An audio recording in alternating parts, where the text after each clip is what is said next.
Live look at the skyline of New York City.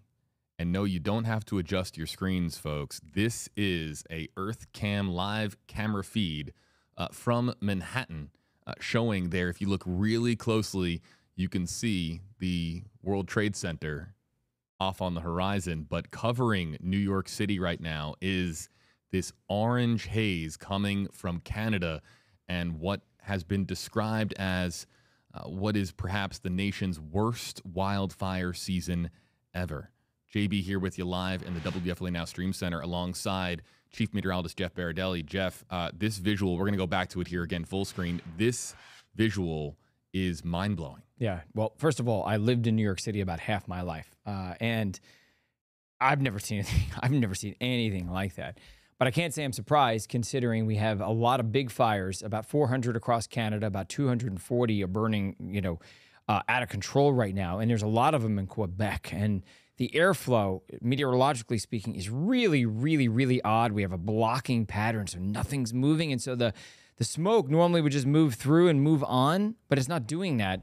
And this is the poorest air quality of any city in the world right now. And it is the highest level of poor air quality in New York City, which is dangerous. So with that said, I want to bring in Catherine Nemchek. Catherine's a very good friend of mine. We've been friends for years. She was my climate producer at a prior job before this, so she has expertise in climate, but she happens to be in Brooklyn right now. Catherine, you there?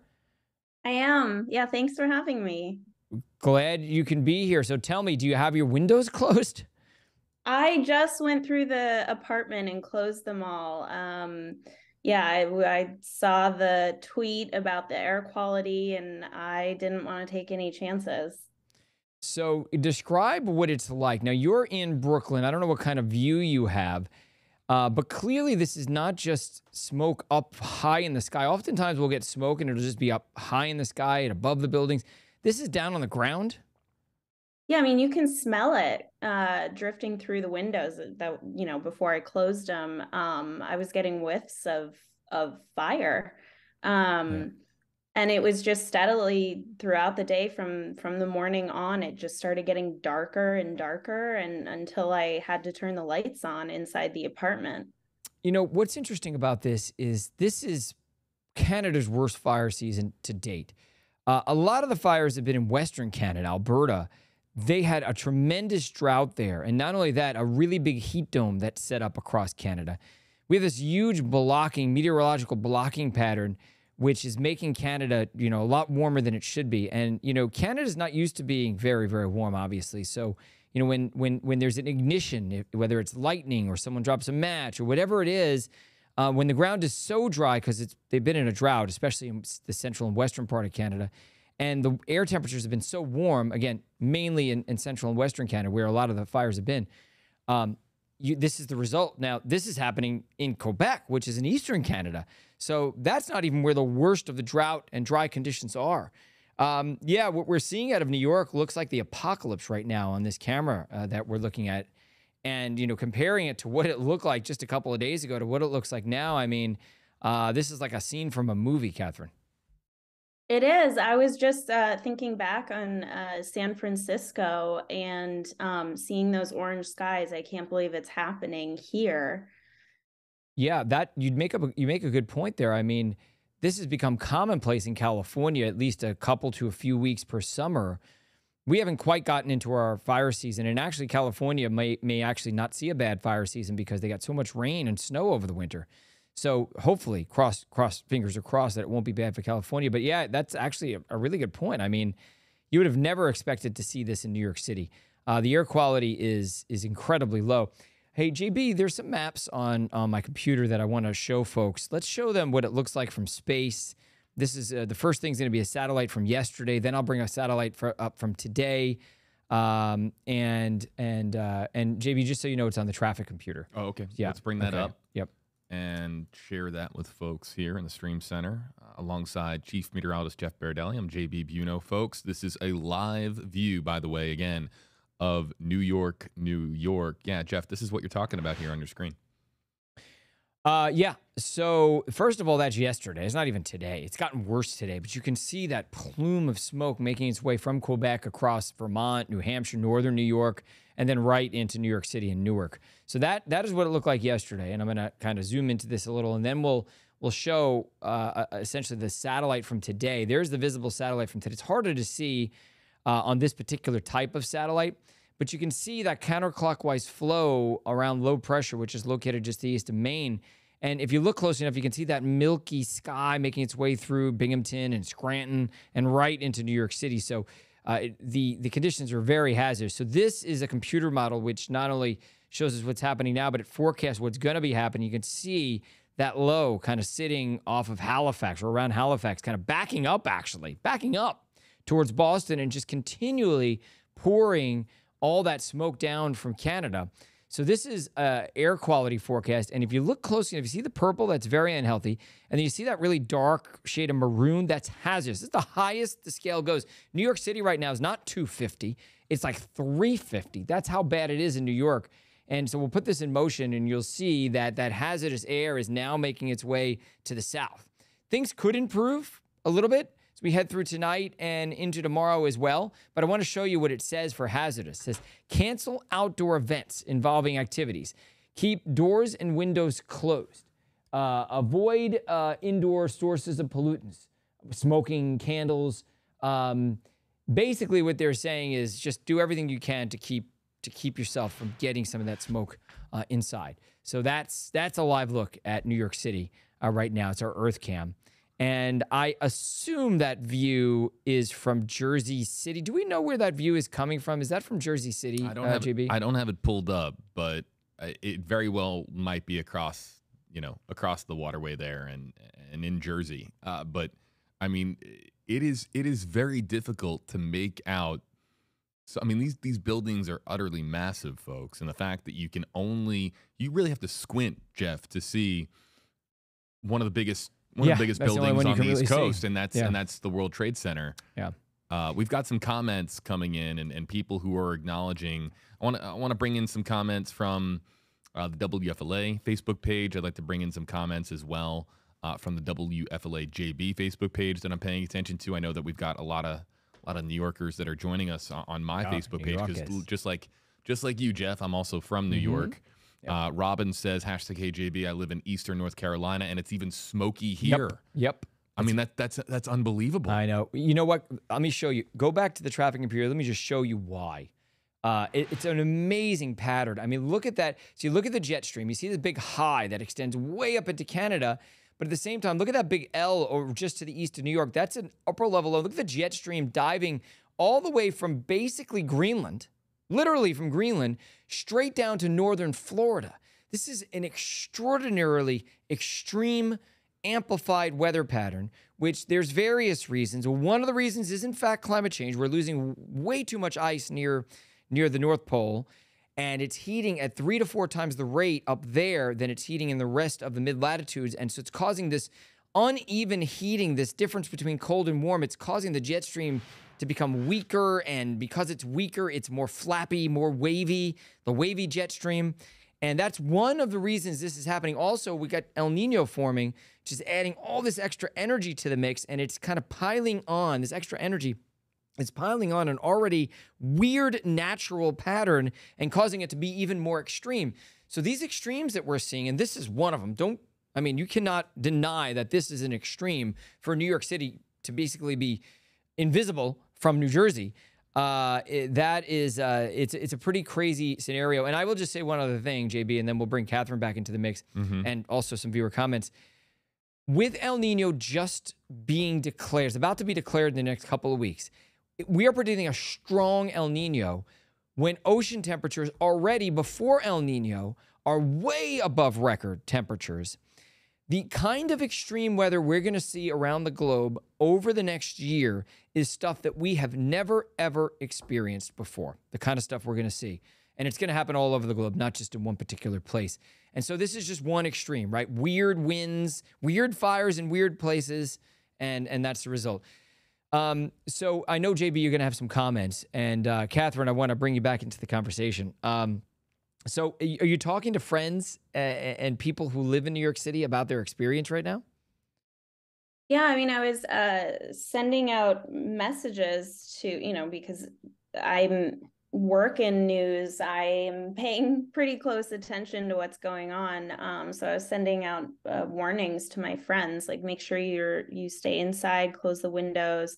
I canceled my plans for happy hour. I am not going outside in this. I mean, I can't even see the city anymore in that. And you're in Brooklyn.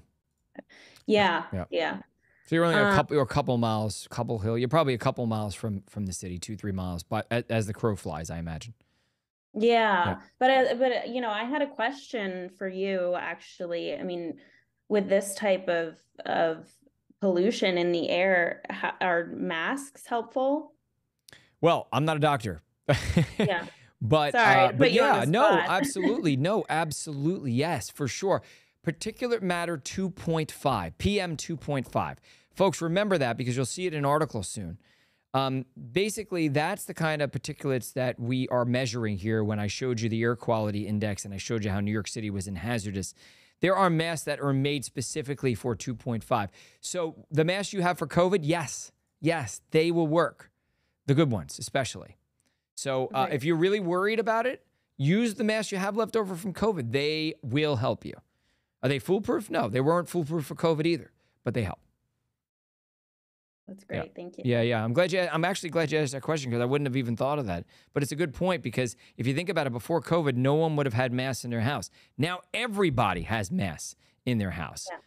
And I would say especially New Yorkers, because New Yorkers have to ride the subway all the time. And I imagine even during flu season now, you tell me, are people wearing masks on the subway, even though essentially, I mean, COVID obviously is still around. I mean, it's not gone. But are people wearing masks in the subway? At least some? It's strange. I will say that when I wear my mask, I am, I feel like I'm kind of an outcast, stick out like a sore, stick out like a sore thumb because actually a lot of people are going without masks. I think they're tired of them. But certainly on days like this and when the COVID numbers spike, I mean, I'm so glad that I have them. So other people are bringing it out at certain times. I imagine if you were on the subway right now, you'd see, or out in the streets right now, you would see a ton of people that brought out their masks. I hope so, but I think a lot of my friends now are going from place to place without having masks on hand. I still have them in my bag, just in case. I have them in my bag. Yeah. And actually, I was looking to restock my KN95s, and the pharmacies don't have them in stock. Oh, that's interesting. It's only surgical masks. Okay, I'll tell you a secret. I'll send you some, okay? Okay. But don't tell anyone I told you that.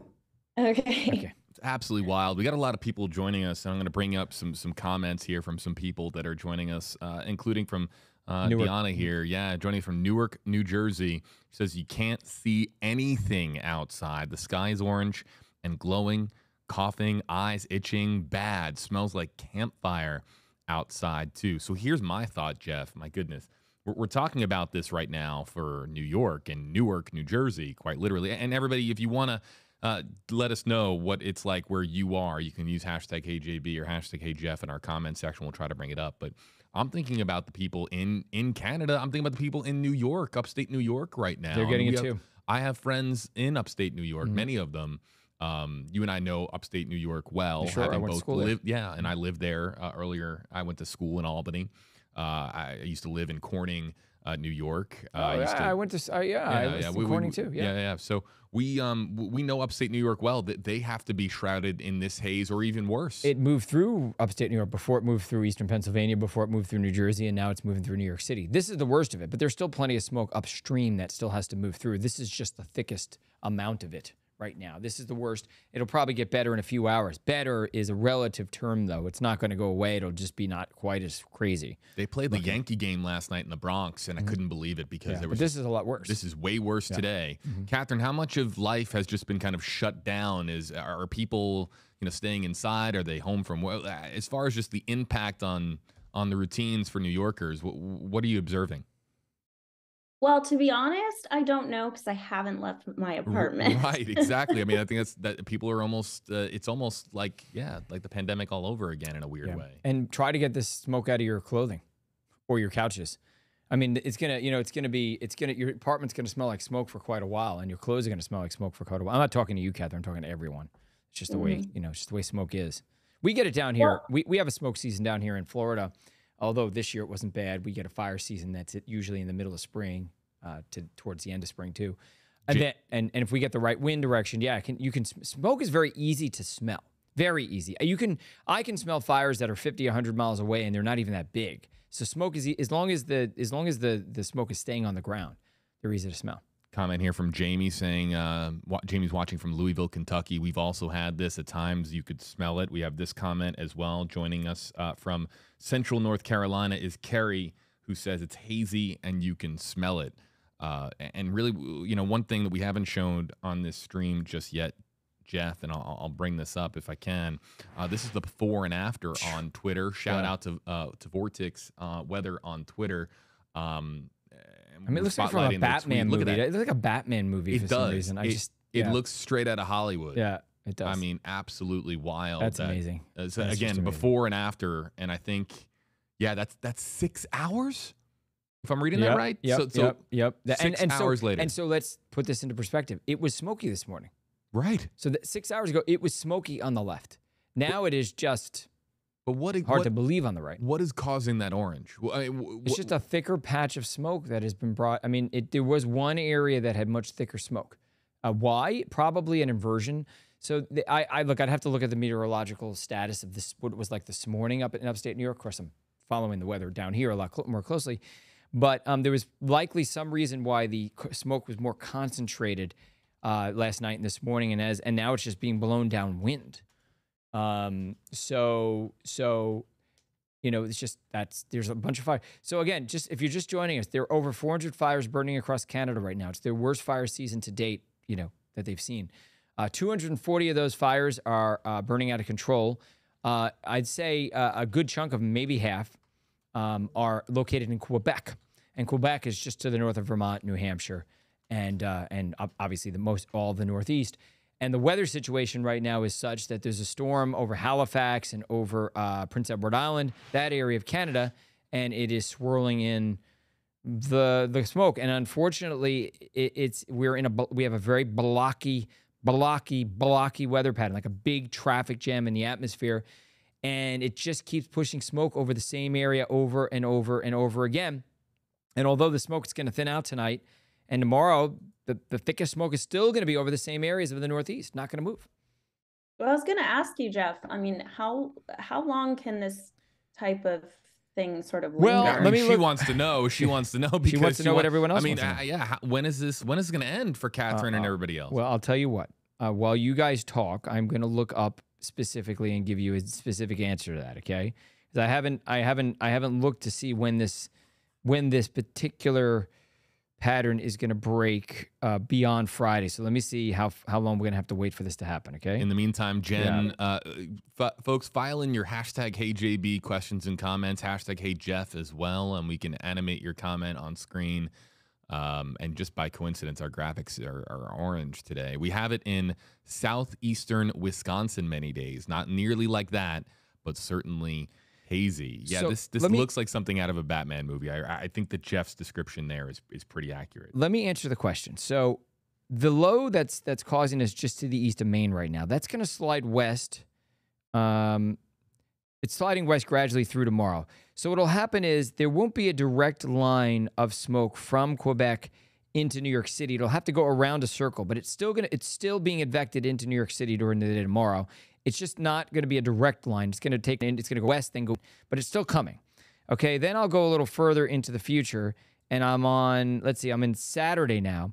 And unfortunately, that low really hasn't moved. So it's not as thick as it is today, but it's still directed towards the middle Atlantic, so D.C., Philadelphia, New York City. That's Saturday, okay, Saturday.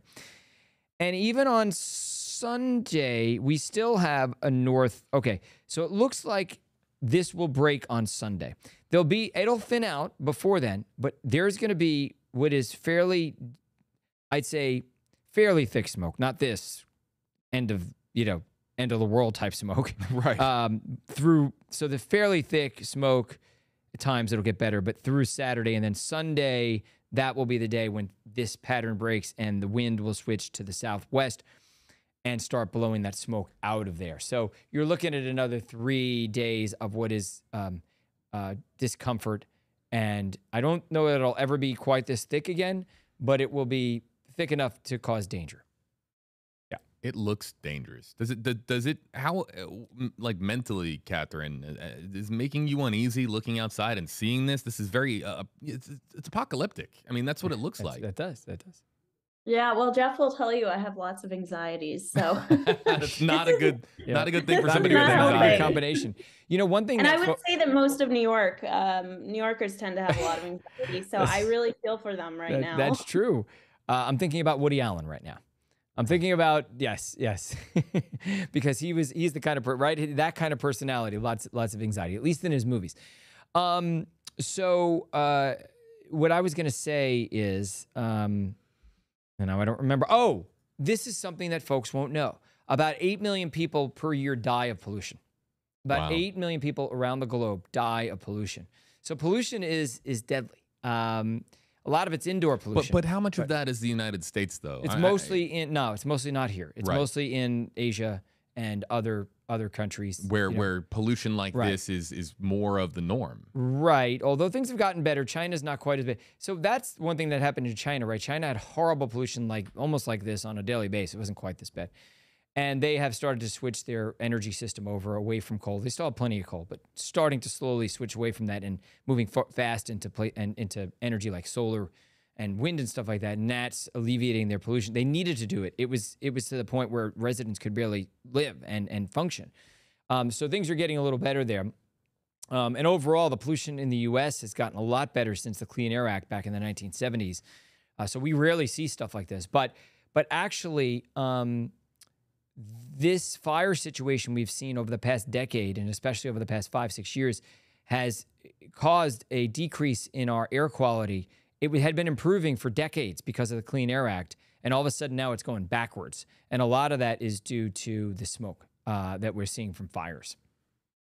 And by the way, you should know that the smoke and the ash from fires makes climate change even worse, because what it does is you get all that black soot that lands on the snow in Canada, lands on the ice in the Arctic, and it melts it faster.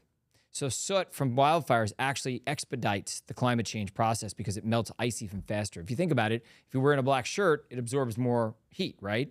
So essentially the snow and the ice, JB's looking at me like I have 15 heads over here. No, yeah, I'm trying to follow. Think about this. Let's say you take a bunch of soot and ash and from fires, and it lands on snow. It turns the snow black. You wear a black shirt, what happens? It gets hotter, right? You wear a white shirt, you're not as hot. I understand. So essentially the snow is wearing a black shirt. Right. Okay? And it's melting much faster because of all this soot and ash. And when you have less snow and less ice, you have essentially less of a refrigerator to cool the Arctic. So the Arctic warms even faster. So is this all, you following me? He's still looking at me like I have 15 minutes. No, I'm reading some comments here as well, people who are following along. Catherine, did you follow all that? Oh, yeah. Yeah, okay. I did. Okay. Yeah. So, okay, here's another question. Yeah. Changing gears for just a quick second. This is what it looks like with the sun out. What's going to happen? I mean, the commute tonight is going to be dangerous, no? I mean, look, we're looking at New York City from very far away. You can see the cars in front of you. It's not that thick. I mean, I remember thinking... are people driving with their lights on? I mean, you think it's that bad on the highway where people are... visibility is... So Catherine could answer this. So Catherine, when you look out your window... You could see the cars down the block, right? Yes. Well, I don't have a view of the cars down the block, but I can see, through the courtyard to the other side. So, and it's she'll have to. People will put their lights on. I'm not sure actually that's the best course of action, because in fog we often will tell people, make sure you don't put your high beams on. Right. At least, because that can be could be hazardous in its own way. Right. But when the sun goes down tonight. Is it what is it?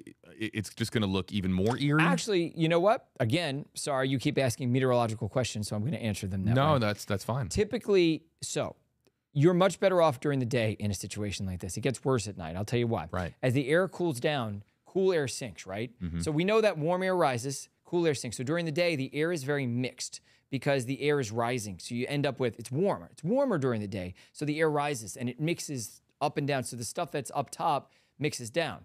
So some of the problem that we're having today probably is there is a little bit of mixing, and some of the stuff that was a little higher up in the atmosphere is being coming brought down to the down, surface. right. But tonight, once the atmosphere cools, you actually are bringing everything down. It's called an inversion. So whether or not we're going to see any kind of serious inversion tonight, is unlikely. However, theoretically at night, you know how when you wake up in the morning there's fog and everything's still? It's because the atmosphere is kind of like a layer cake. It becomes very stable at its lower level. During the day, when it warms up, all of a sudden the air rises through the layer cake and it just becomes very well mixed. Inversion happens At night. Yeah. The inversion happens at night. Yeah. Right. So I don't want to get too much deeper into the meteorology. I want to put people to sleep over here. Yeah, well, watching this unfold is not something that would put me to sleep at night, because this is something, if you were looking outside of your window and you had a view of the New York skyline like this, and you're seeing this, it's certainly troubling. How about but on that point, on that note, Jeff, you bring it up. It's a great question. Kids, I mean, are kids more vulnerable to subpar air quality? Sure. I mean, kids' lungs are not as developed as our lungs are developed, and I think about this now, and I take it very personally, right? I have an 18-month-old baby, and I'd be concerned right now. I would be concerned. I'd be on the phone with my wife. I'd be telling her to close all the windows. Now, unfortunately, kids can't wear masks. I mean, at least until I think they're 5 or so. Don't quote me on that, but from what I understand, kids, you can't put a mask on a very young child. So, Catherine, I know your friend has a baby. Has you talked to her today? Yeah, I checked with her to make sure she was staying inside and keeping the windows closed, but her baby is just 2 months old, so very little. That's got to be scary, Yeah. Yeah. Got to be scary. Again, 8 million people a year die from pollution. Now, it's usually not one bout of pollution. It's continued pollution through a person's lifetime. It gets into their blood. It causes heart issues. It's not just a lung issue. Obviously, if you're a child and your lung is less developed, that's a problem. As well. But obviously if people who have asthma, this would be difficult. Catherine, you have some sort of asthma, don't you? Yeah, I have exercise-induced asthma. Wow, yeah. So anything that can get in the way of my breathing gives me concern. Anxiety. Yeah. So, any comment? If you have a comment or question. No, we're going to wrap up our live stream because we got to get ready for our programming tonight on WFLA, but we really appreciate having Chief Meteorologist Jeff Berardelli joining us here in the Stream Center, as well as Catherine joining us on the phone via Zoom from, of course, the New York metropolitan area. And Catherine, thanks for hopping on, and be well up there. Take care of yourself. Yeah, thank you so much. Thanks, Catherine. All right, everybody, for the latest on this story, you can click on the link in the description on this video. It will take you over to WFLA.com, the WFLA app. As we get more information, of course, we'll post that information on our website and on our app. And, of course, I'm sure you'll be seeing this tonight on WFLA News Channel 8, your NBC station right here in Tampa, Florida. For Chief Meteorologist Jeff Berardelli, I'm JB Buno. We'll see you next time here on WFLA Now.